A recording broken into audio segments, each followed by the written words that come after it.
strength that fits so perfectly, peace that passes all understanding. Comforter is who you are to me. Hello, welcome to today's message. And today we'll be looking at a very interesting story in the Bible. It is the interaction of Jesus Christ with two ladies. And we're trusting that God will teach us a lot from these stories. So the text for today's message is taken from Luke chapter 10, and we'll be reading from verse 38 to 42. And so this is the story of Mary and Martha and their interaction with Jesus Christ. Luke chapter 10 from verse 38 to 42. Now, as they were traveling along, he entered a certain village, and a woman named Martha welcomed him into her home. And she had a sister called Mary, who moreover was listening to the Lord's word, seated at his feet. But Martha was distracted with all her preparations. And she came to him, Jesus, and said, Lord, do you not care that my sister has left me to do all the serving alone? Then tell her to help me. 41. But the Lord answered and said to her, Martha, Martha, you are worried and bothered about so many things. But only a few things are necessary. Really, only one. For Mary has chosen the good part, which shall not be taken away from her. Praise God. So the questions we'll be asking ourselves today we'll be looking at the characters of Martha and Mary. And then we'll be asking ourselves the following questions. What did Mary have that Martha needed? What was the good part that Mary chose? And also, why will this good part that Mary chose remain hers forever? Now, so one of the things we need to see about this story quickly is that Mary and Martha are sisters, and they have a brother called Lazarus. And Jesus, it looks from the story that Jesus was comfortable in the presence of Mary, Martha, and their brother Lazarus. In fact, if we read through the scriptures, we're told that several times when he goes past Bethany, he stays in the home of Mary, Martha, and Lazarus. So he was at ease. He was comfortable in their company. Okay. Now, but though Jesus, liked all of them, obviously you could see that he had a deep affinity for all three of them. But what you will notice as we go on is that each one had a different character. So the first person we'll look at is Martha. Who is Martha? What is distinct about Martha? If we look at the first verse we read, verse 38, we're told here that Martha, a woman named Martha, welcomed Jesus into her home. Now, the Bible tells us that Jesus was not traveling alone. He was traveling with his 12 disciples. For a woman to invite not only Jesus, but his other 12 disciples or even more into her home, she must be a very hospitable person. And that's the first thing we say about Martha. That Martha is hospitable and also social. Because as we go along, we'll see that she was preparing stuff and so Martha was not just hospitable or social, she was also efficient at what she does. Like if we in her own words, we see that she's a practical and efficient person. So she had guests, and of course the next thing to do when you have guests is to prepare for them. So she was running all around the place, making sure that she was preparing hard enough to take care of not just Jesus, but the other people who accompanied him. And there's nothing wrong at all with being hospitable. But there's everything right in being hospitable. Okay? Right. So, we could also see that this efficiency and hospitality of Martha was getting into the way, was interfering with something. And we see that in verse 40 when she, vented her frustration. She said, but Martha was distracted with all her preparations. And she came to Jesus and said, Lord, do you not care that my sister has left me to do all the preparations alone?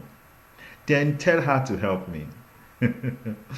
You see, she was so frustrated that she was doing the work alone, and she had to even come to Jesus and say, do you not care? One of the things you can see from this scripture is that Jesus and Martha were close. They were close. Now, Jesus was a rabbi. Jesus was somebody who had many people work with him.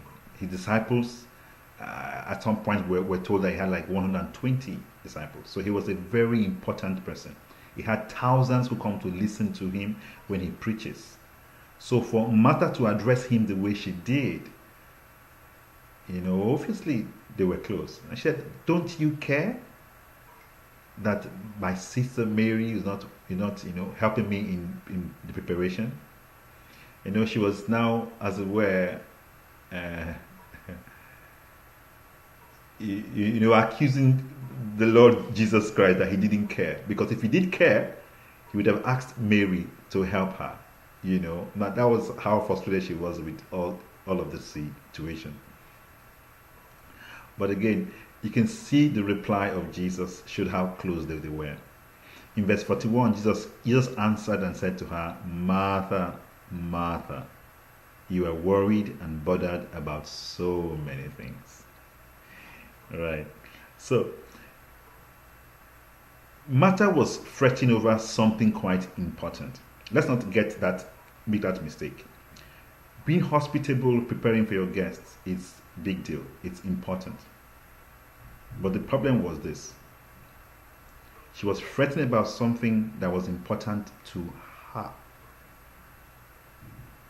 Providing a meal and his disciples was important. But how important was this compared to, the word of God, compared to why Christ came to their home, compared to what it was that Christ was trying to give to them? Okay, so at that point in time, her preparations was not priority. Jesus Christ himself said so. So the next person that we need to look at is Mary. Who was Mary? From the story, my guess is that Mary is a junior sister of Martha. And if you just read the story and glossed at it, you call her the lazy one. Because her sister was preparing, for guests. And there she was sitting down on the floor, just listening to stories. And that's what it seemed like. But one thing about Mary we can see is that Mary was able to discern and put what was priority, give what was priority, the priority place. She was also a focused person. That even all the walking around, I'm sure Martha was walking around, maybe eyeing her, nudging her, trying to get her to, maybe whispering to her or waving to her or, using the eye to that. What are you doing? You're joining me. She was focused. Now, this story doesn't do much credit to the lady called Mary. So let's look at another story in the Bible about Jesus, Mary, Martha, and Lazarus, and actually see the heart of this woman called Mary. And that story, we can take it from the book of John chapter 12. John chapter 12 from verse 1 to 3. John 12 verse 1 to 3. It says, Jesus therefore 6 days before the Passover came to Bethany where Lazarus was, whom Jesus had raised from the dead. So they made Jesus a supper there, And Martha was serving. As usual, Martha was serving. But Lazarus was one of those reclining at the table with him. Verse 3. Mary therefore took a pound of very costly perfume of pure nard, and anointed the feet of Jesus, and wiped his feet with her hair, and the house was filled with the fragrance of the perfume. That was who Mary was. You could see when it came to her Lord, when it came to Jesus Christ, Mary would spare nothing. She would spare nothing to worship him, nothing to show him what she felt, what she knew about him. You know, from what you can see, it's clear to me that Mary had an insight into who Jesus was. Now, you need to understand that more than 400 years before this time, more than 400 years, there had been prophecy about the Messiah coming. All through those years, in fact, way more than 400 years, maybe like a century, there were prophecies about the Messiah that was coming. And the prophets spoke about it, the people expected the Messiah to come. Is it possible that Mary knew that this was the Messiah? The much talked about one, the much prophesied one, the one that Israel was waiting for all these years? And you know, it was like the Messiah is in my house. What else should I be doing? Other than just sitting down at his feet and hearing the words of wisdom, hearing the great mysteries of the kingdom of God. Because we see Mary made very conscious efforts to worship Jesus Christ. He made conscious efforts to seek him, to listen to him, to like drink up, soak up everything he had to give her each time he came to her house. Like at this time, the last story we read in John 12, she broke very expensive perfume.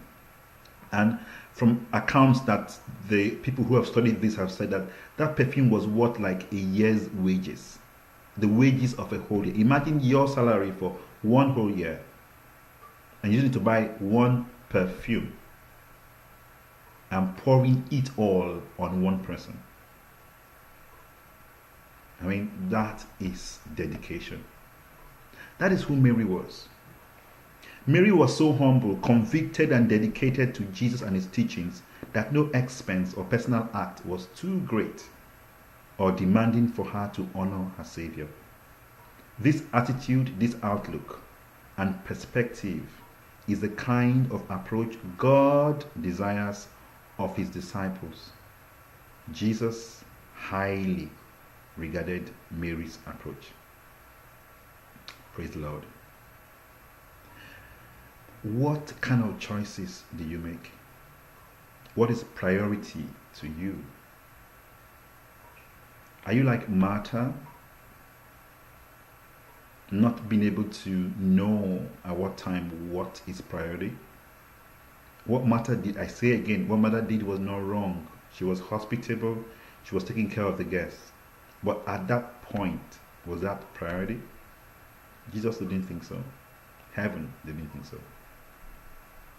And so that's the question for us. How do you make your choices? What is priority to you? I'll tell you a story about myself, something I've learned, and I think it happens to a lot of us. I know many times I've asked the Lord, what is your will? Just tell me what your will is, I'll do it. And God in his faithfulness most times had told me, okay, this is what I want you to do. And you know, one thing about what God wants us to do, usually it is not exciting. It's not, sometimes it's not the greatest thing that will give you the greatest return on investment. It's not the most glamorous of things. But when you know it's the Lord, well, you have to, you know, like go along with it and see it to its conclusion. So in my own life, I've had times like that when God has said, well, this is what I want you to do, Gideon. And then I'm excited, oh, I'm sure this is the Lord. He has spoken to me. I know now what to do. And then I start. And because it's not glamorous, because it's not one of those great things that will give you a high return on investment, I start and I do it. After a while, I get distracted by another more glamorous thing, another glitter, another shiny object. So I leave what the Lord has told me to do, and I go for this other shiny object.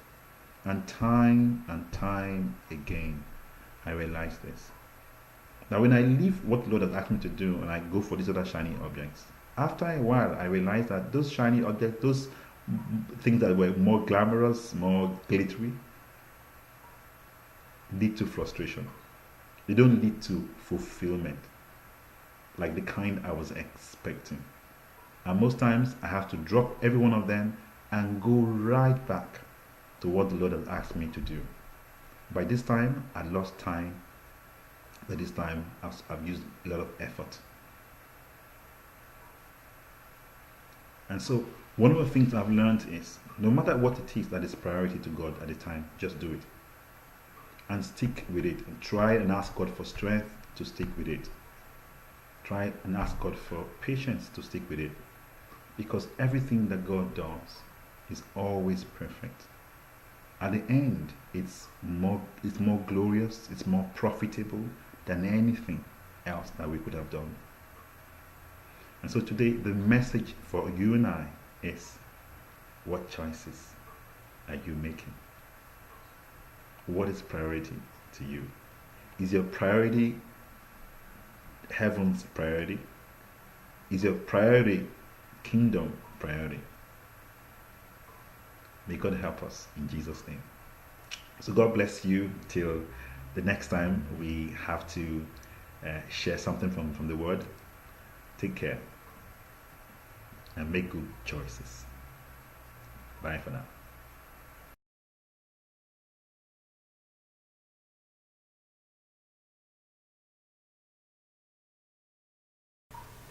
Friend, if you made the decision to accept Jesus Christ as your Lord and Savior, here is a suggested prayer. This is not a ritual-based, cast in stone kind of prayer, but what I have is just a guideline for your sincere step of faith. God bless you.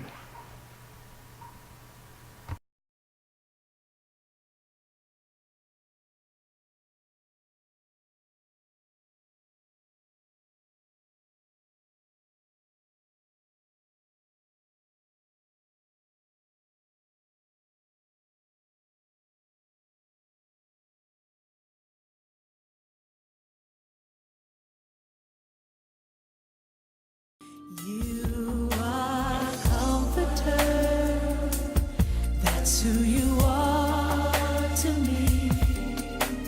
Comforter, a name that fits so perfectly. Peace that passes all